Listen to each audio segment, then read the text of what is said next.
Mạng computer របស់ខ្ញុំនេះគឺអាចបន្ថែម RAM ចាប់ពី 2G 4G និង 8G អញ្ចឹងនៅក្នុង computer របស់ខ្ញុំនឹងអាចបន្ថែម RAM ទាំងមុនទាំងក្រោយនឹងអាចផ្ទុកបាន16G ណា 16G អញ្ចឹងបើសិនជាខ្ញុំចង់ថែមខ្ញុំថែម 8G ណាថែម 8G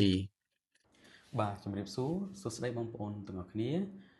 បងប្អូនទាំងអស់គ្នាណាខ្លះដែលមានបំណងចង់បន្ថែម RAM ទៅឲ្យ laptop របស់យើងក៏ប៉ុន្តែមិនដឹងថាកុំព្យូទ័ររបស់យើងនឹង laptop របស់យើងនឹងអាចបន្ថែម RAM ទៀតបានអត់អញ្ចឹងវីដេអូនេះខ្ញុំនឹងទៅបង្ហាញបងប្អូនទាំងអស់គ្នាអំពីរបៀបនៅក្នុងការមើលថាតើ laptop របស់យើងនឹងអាចបន្ថែម RAM ទៀតបានអត់អញ្ចឹងឲ្យយើងទៅចូលទៅមើលនៅក្នុងកុំព្យូទ័ររបស់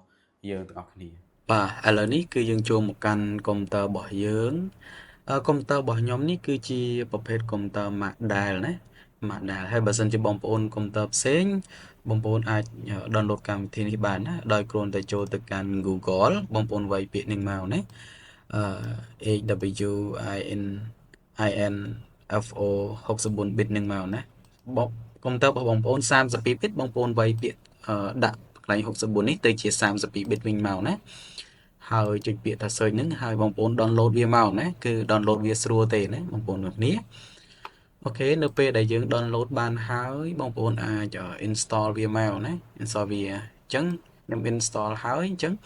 ខ្ញុំ click ទៅវា2ដងខ្ញុំយកពាក្យថា yes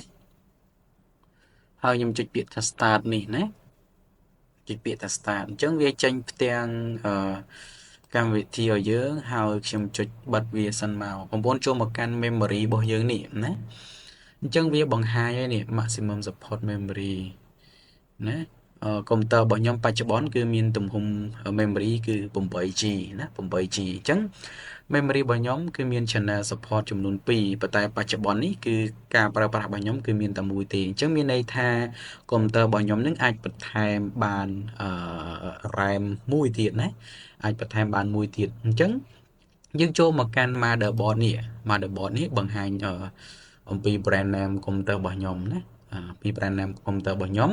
ហើយខ្ញុំយក brand name នេះទៅ search ដើម្បីទៅមើលថាតើ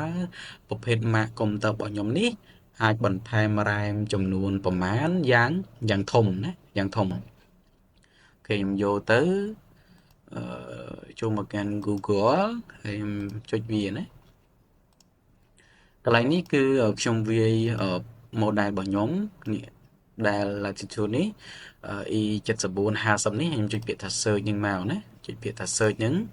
ហើយខ្ញុំចូលទៅកាន់កន្លែងនេះណាកន្លែងនេះណា support for latitude E7450 view overview នេះអញ្ចឹងខ្ញុំចូលទៅកាន់ support resource បន្តមកទៀតខ្ញុំចូលមកកាន់ពាក្យថាmanual នេះណា manual and document នេះហើយខ្ញុំចូលទៅជ្រើសរើសកន្លែងនេះណា owner manual នេះបងប្អូនអូសមកកាន់ content របស់ខ្ញុំ content របស់យើងមកហើយវាមានកន្លែងណា specification នេះណាបងប្អូនយកកន្លែងហ្នឹងមកហើយវាបង្ហាញឲ្យយើងហើយណាបង្ហាញឲ្យយើងម៉ាកកុំព្យូទ័ររបស់ខ្ញុំនេះគឺអាចបន្ថែម RAM ចាប់ពី 2G 4G និង 8G អញ្ចឹងនៅក្នុងកុំព្យូទ័ររបស់ខ្ញុំនឹងអាចបន្ថែម RAM ទាំងមុនទាំងក្រោយនឹងអាចផ្ទុកបាន16G ណា 16G អញ្ចឹងបើសិនជាខ្ញុំចង់ថែមខ្ញុំថែម 8G ណាថែម 8G អូខេគឺវីដេអូនេះគឺមានតែប៉ុណ្្នឹងទេហើយបើសិនជាបងប្អូនដែលចង់បន្ថែម RAM ចង់មើលកុំព្យូទ័រថាតើអាចបន្ថែមទៀតបានអត់ប្រហែល G បងប្អូនអាចធ្វើតាមវិធីខ្ញុំបាននេះណាតាមវិធីខ្ញុំបានអរគុណច្រើនបងប្អូនទាំងអស់គ្នាបាទវីដេអូនេះគឺមានតែប៉ុណ្្នឹងទេនៅក្នុងការបង្ហាញអំពីការមើល